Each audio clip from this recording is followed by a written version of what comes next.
What is up, everybody? Skratch coming up with another Raid Shadow Legends video. Welcome to the channel, everyone. I gotta say it, guys, I'm not sure about everyone, but recently the game, it feels like it loves me because I finally broke my bad luck streak and I started getting some of the champions that I want to, right? Like, you've probably seen for the last few months, I wasn't very lucky, okay? I wasn't very lucky with my shard pulls. I wasn't really getting any decent champions whatsoever, but that bad luck streak finally changed and I feel blessed. IRL, in-game, all around, you know, so just to show a bit of gratitude. Well, you've seen that I pulled Harima. I mean, my wife pulled Harima for me. I was just kind of like getting excited there. Guess what? I actually pulled my next most wanted non-void champion yesterday.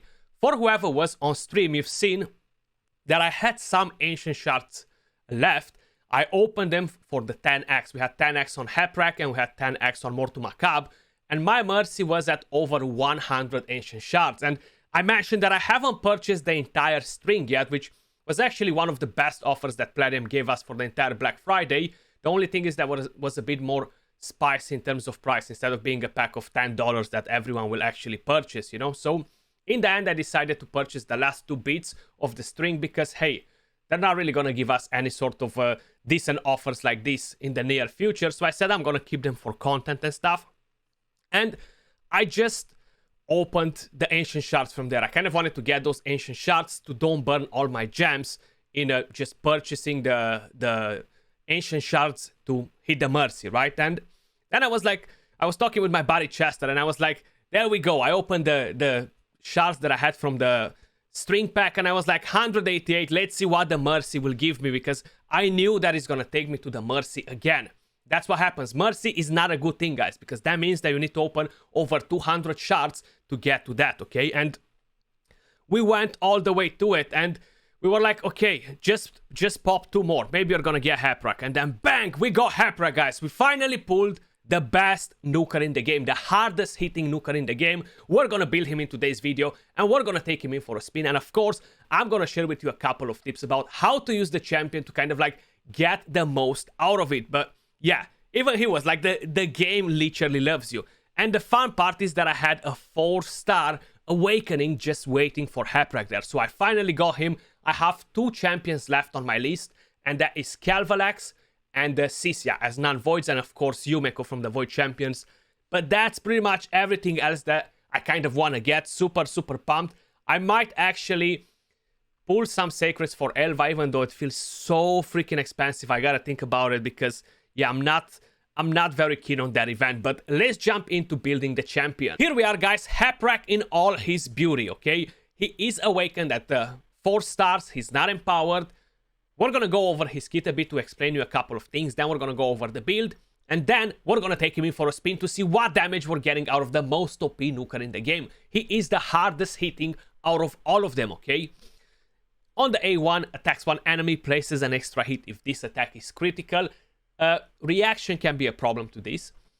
The A2 attacks all enemies, places an extra hit on targets with less than 50% HP after the first hit. Each hit will ignore 15% of the target's defense. Now, this again, it needs to deal damage. If you're hitting on reaction, if you're hitting on stone skin, he's not gonna get to use that second extra hit to make even more damage. It's a bit conditional with him, but he is a beast for defense, okay? And for offense, of course. For PvE waves if needed too, because he hits so freaking hard. Now, I'm missing a book on his A3. It's not a problem for the moment, but increases attack, increase crit rate on the champion as well, then grants an extra turn. This is going to be on a 4-turn cooldown once it's done, because of the extra turn goes down on a 3-turn cooldown. And I want to build this champion with 100% crit rate. And the reason for it, if somebody attacks my team that I have in defense with Hephraak, with a Warlord, a Yumeko, a Basher, or something like that, he's not going to be able to buff himself with the increased crit rate, and that will kind of like ruin the entire mojo, because his damage after won't be perfect. He won't be hitting that crit 100%.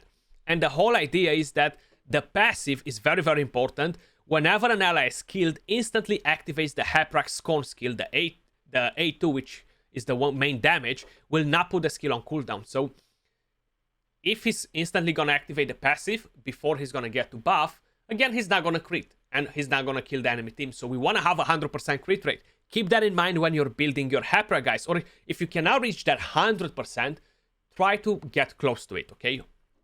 I have the option to go on my build with 99% crit rate, but it's not really improving anything else on him much. So I have him built on a stone skin set and a crit damage. Now, I would prefer to give him a cruel set instead of the crit damage, but I don't have another strong set available because he's already used on Baron or on Leorius or on Cupidus, and I don't want to break those 3 champions either, you know? So we're going to go with a crit damage set. It's fine for the moment. Hopefully in the near future, I'm going to get to change that on him. Now, I'm going to go over every single piece of gear. I tried to record the video while I'm building the champion, but for some reason, it's just going to end up in being too long, okay? So I'm quickly going to explain you what I prioritized. I want to prioritize crit rate, attack, crit damage, and some speed on him. I don't want to have him too slow. So the first thing that I've done was to select the 4 pieces of stone skin, the best pieces I've had available on the account. So I have this helmet right here from a stone skin, speed, crit rate, attack, crit damage. You've seen what we prioritized is a 6-star piece, but unfortunately with low rolls on every single one of the substats, kind of like a big rip, but hey, I'm still gonna take it. That's why I'm always saying I wish I would have crit rate glyphs. We have the shield, speed, crit damage, crit rate, again on the lowest side of the rolls. I have a crit damage gauntlet, no crit rate on it, but I have speed and 19% attack, so I prioritized a lot of attack from here too. The reason for it is I know I had a nice chest piece, so I have a triple roll on crit rate, I have crit damage on it, no speed here, but it's an attack chest piece. I actually got this by using a chaos ore on it, okay? That's what it rolled me from some flat piece. I got lucky with this a few months ago.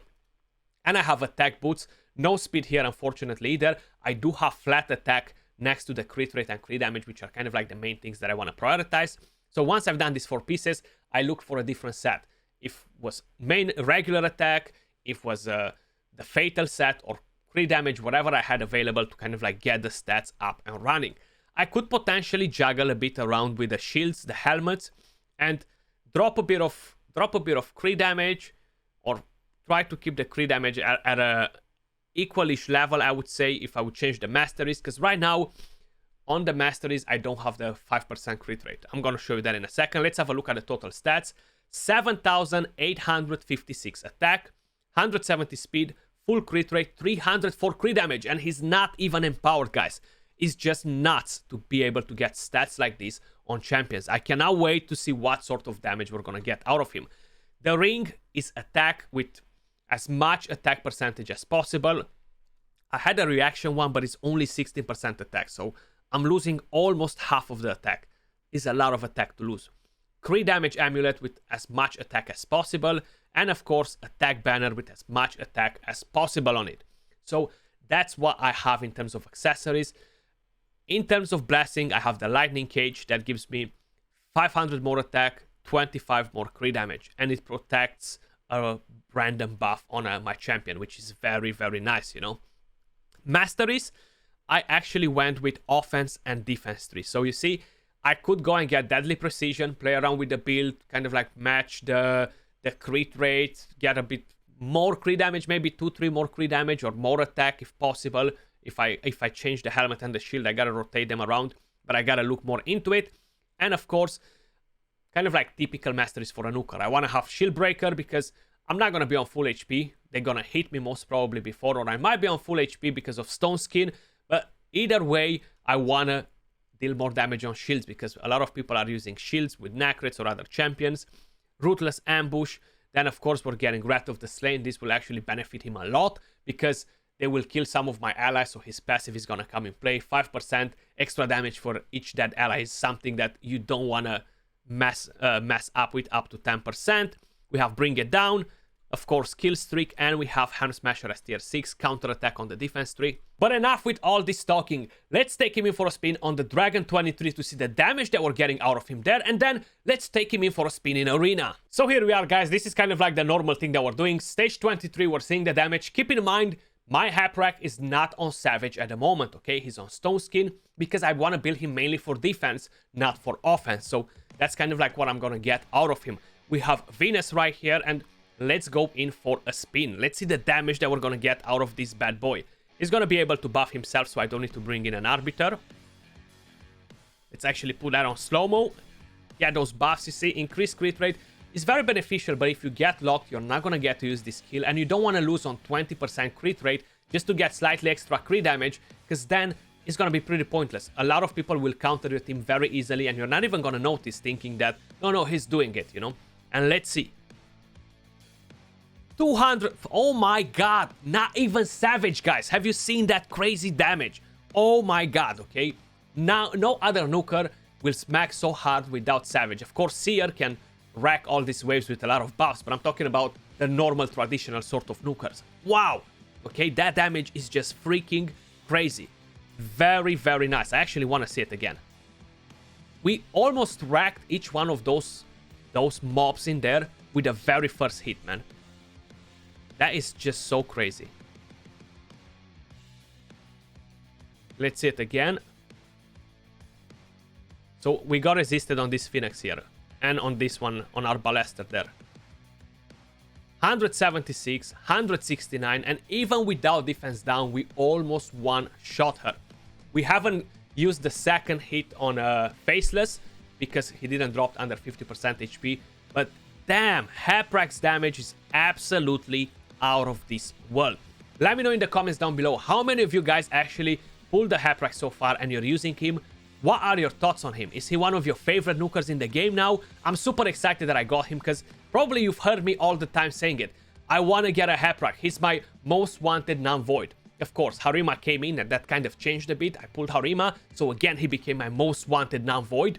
And I tried, I think, in every single 10x that we had on Hephraak, I always tried to pull him. I never got him before, but I got lucky this time around. Definitely the game loved me this weekend, 100%. So just check this out, okay? We have this team right here. So what you're gonna end up in doing with your Hephraak, guys, like I've put my defense. I'm gonna show you what I have in my defense. We can actually just go in like this. We can use a Mitrala. That's what I have in my defense, and the reason why I have it in my defense is just if somebody's trying to use bombs against him, you know, she's gonna cleanse the bombs and he's still gonna get to do his job regardless. There we go. I have two pleb champions. The reason is this. You want to have that passive to come in play like this. Right now I could actually do either one. I can buff on him. I can use a cleanse, which is gonna be pretty pointless. Stone Skin actually saved that Sifi, and having that increased defense, it helped not to really get one shot. But what we're gonna do right now, I'm actually gonna just go and use the A1 on that champion, and we'll wait for her to revive, you know. And we're gonna stay in like this. Actually, we got put to sleep there. See, if I was waiting with that cleanse, it would have been perfect. But hey, when you're impatient and you click on auto, that's what happens. You're getting slipped.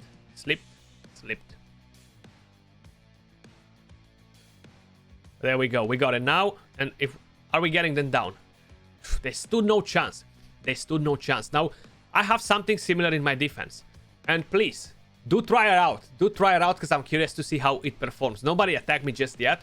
These are all that had a different defense yesterday when this guy attacked me. But I'm very curious to see somebody attacking me, guys. And you should kind of like do the same, you know. It will be a pretty decent win, you know. Let's go against this team right here. We're gonna go with Mitrala just to kind of like help him out a bit in case if we need a cleanse or something like that. Okay, so the passive in play. Duchess still survived, of course, because we hit on reaction, how you guys probably noticed. We're gonna buff actually instead. I don't need the extra crit rate, so I'm gonna go straight for this skill. And they stood no chance again. It's actually very nasty. Very impressed with Hephraak. Super excited that I finally got him, man. And yeah, I definitely look forward to see how my defense is gonna do in 3v3 arena. How is my defense gonna do in normal arena? Right now, I'm not very high up, so the teams that I'm trying are probably not at the level where they should be. But I'm not even using him in a full proper team to kind of like get his full potential, you know? So that definitely makes quite a bit of a difference. I'm just looking to see if I would find something that would potentially allow us to do it a bit better. So we have Warlord. That's one thing that I wanted to show you, right? So we cannot use the A3 here. That Warlord is gonna lock us, hopefully, yeah?